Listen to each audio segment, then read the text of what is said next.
नमस्कार मित्रांनो.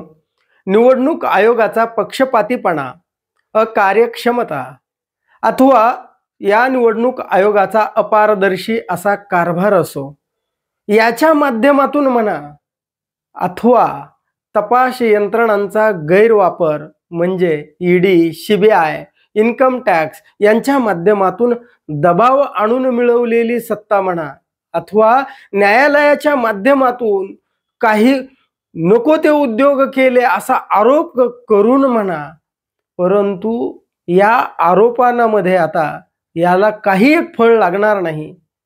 वास्तव म्हणजे सत्तास्थानी भाजप असणार आहे, हे वास्तव आता कुठेतरी उद्धव ठाकरे यांनी स्वीकारलेलं दिसतंय. आणि यामुळेच त्यांनी कदाचित नागपूरच्या हिवाळी अधिवेशनामध्ये तिथे जाऊन देवेंद्र फडणवीस यांची भेट घेतली, त्यांना मुख्यमंत्री पदाबद्दल शुभेच्छा दिल्या. ही जी देवेंद्र फडणवीस आणि उद्धव ठाकरे यांची जी भेट आहे, या भेटीमागे काही राजकीय बोलके पदर नाहीत असं म्हणता येणार नाहीत. यामागे निश्चितच राजकीय अदृश्य असे पदर आहेत. आणि या भेटीमुळे उद्धव ठाकरे यांनी एका दगडात अनेक पक्षी कसे मारलेत याविषयी आपण माहिती जाणून घेणार आहोत. तत्पूर्वी जर आपण चॅनलला सबस्क्राईब केलं नसेल तर पहिल्यांदा जरूर सबस्क्राईब करा. मित्रांनो, महाविकास आघाडीचा एक प्रमुख नेता, प्रमुख पक्ष म्हणून शरद पवार यांचं नाव घेतलं जातं. परंतु शरद पवार हे महाविकास आघाडीत असोत किंवा भाजपला समर्थन देण्याच्या भूमिकेमध्ये असोत, त्यांचं नेहमी सत्ता संतुलन कसं राहील हे शरद पवार आणि त्यांच्या पक्षांनी आजवर पाहिलेलं आहे. त्यांनी त्यांच्या नेहमी अटी आणि शर्तीवर ते कोणाबरोबरही राहतात. त्यांचा एक स्वतंत्र निर्णय असतो. ते कधीही महाविकास आघाडी पूर्णपणे प्रबळ होईल अशा माध्यमातून शरद पवारांनी कधीही भूमिका घेतलेली दिसत नाही. बघा, मार्कडवाडीमध्ये शरद पवार गेले आणि आता मार्कडवाडी जगाच्या नव्हे जगाच्या नकाशावर आल्याचं चित्र निर्माण झालं होतं. आता देशामध्ये ईव्हीएमच्या विरोधात वणवा पेटेल आणि लोक रस्त्यावर येतील असं वातावरण होत असतानाच अजित पवार आणि त्यांचे प्रमुख साथीदार त्या शरद पवार यांच्या निवासस्थानी त्यांच्या वाढदिवसाचं औचित्य साधून भेटायला जातात. आणि अजित पवार बाहेर येऊन बोलतात, राजकीय चर्चाही झाली आणि ते म्हणजे मी काय घरचाच आहे, मी थोडाच बाहेरचा आहे असंही पत्रकारांना जाहीर सांगितलं. आणि त्याच दिवशी अमित शहा शरद पवारांच्या भेटीसाठी जातात. शुभेच्छा द्यायला म्हणा किंवा आणखी कशाला म्हणा, पण राजकीय चर्चा झालीच नाही असं अजित पवार म्हणतात. आणि त्याच दिवशी अमित शहा येऊन भेटतात. म्हणजे शरद पवार हे भाजपशी जवळीक साधतायत. अजित पवार आणि ते एक येत आहेत की काय?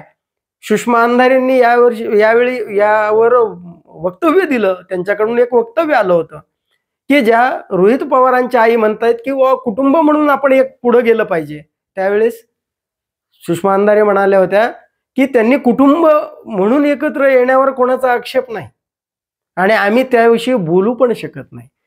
पण ते राजकीय पक्षाची भूमिका म्हणून एकत्र येणार असतील तर ते महाविकास आघाडीमध्ये अस्वस्थता निर्माण करणार आहे. म्हणजे शरद पवारांच्या या भेटीगाठींमुळे एक महाविकास आघाडीमध्ये अस्वस्थता निर्माण झाली होती.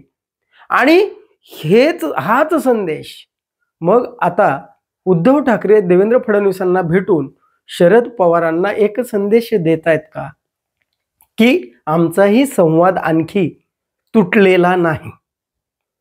दुसरी गोष्ट म्हणजे एकनाथ शिंदे जे महायुतीमध्ये आहेत, ते महायुतीमध्ये आहेत आणि त्यांच्याबरोबर जे काही बंडखोरी करून गेलेले इतर सदस्य आहेत, त्यांना त्यांच्या बंडखोरीला यामुळे कुठेतरी आणखीच फूस मिळेल, वाव मिळणार आहे.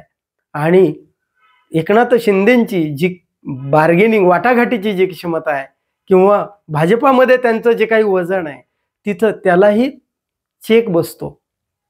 तो कसा बसतो? आता बघा की तिथं भेटून आल्यानंतर उद्धव ठाकरेंनी बोलताना सांगितलं की आता जे नाराज आहेत, ज्यांना मंत्रिपद मिळालेली नाहीत, ते आपल्या मध्यस्थाकरवी माझ्यापर्यंत निरोप पाठवत आहेत.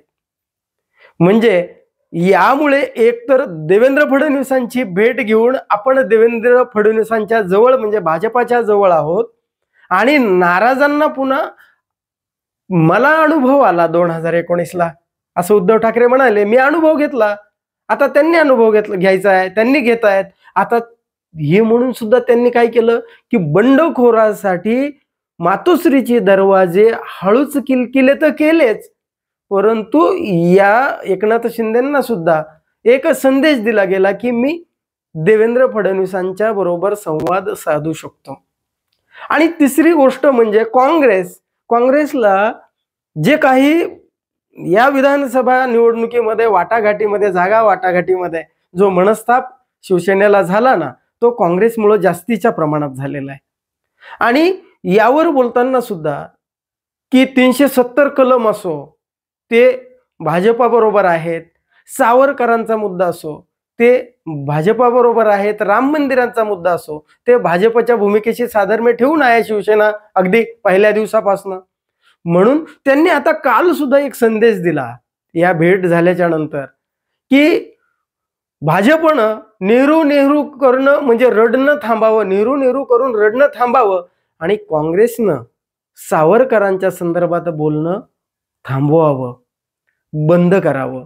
हे असं जे उद्धव ठाकरे बोलले, यातनं त्यांनी महाविकास आघाडीला सुद्धा म्हणजे काँग्रेसला एक संदेश दिलेला आहे की आता रे तुम्ही जर महाविकास आघाडी जर टिकवायची असेल तर तुम्हाला आम्ही जे म्हणू तशा पद्धतीनं तुम्हाला यापुढे तरी निर्णय घ्यावे लागतील आणि आमचा मान सन्मान चांगल्या पद्धतीनं ठेवावा लागेल. म्हणजे काँग्रेसला सुद्धा या ठिकाणी चेक बसलेला आहे. आणि एवढ्यावरच नाही की ही छोटी छोटी जी मंडळी आहेत, राजकारणी मंडळी, काय त्या राणा असतील, दरेकर असतील किंवा आणखीन ते लाड असतील, पडळकर असतील, राणे असतील, अशी ही छोटी छोटी मंडळी मातोश्रीवर बोलताना जे काही खालच्या पातळीवर जातात त्यांच्यावर सुद्धा एक ठीक आहे तुम्ही बोलताय माझ्यावर, परंतु तुम्ही ज्यांच्या आधार घेऊन बोलताय त्यांच्याबरोबर मी आहे.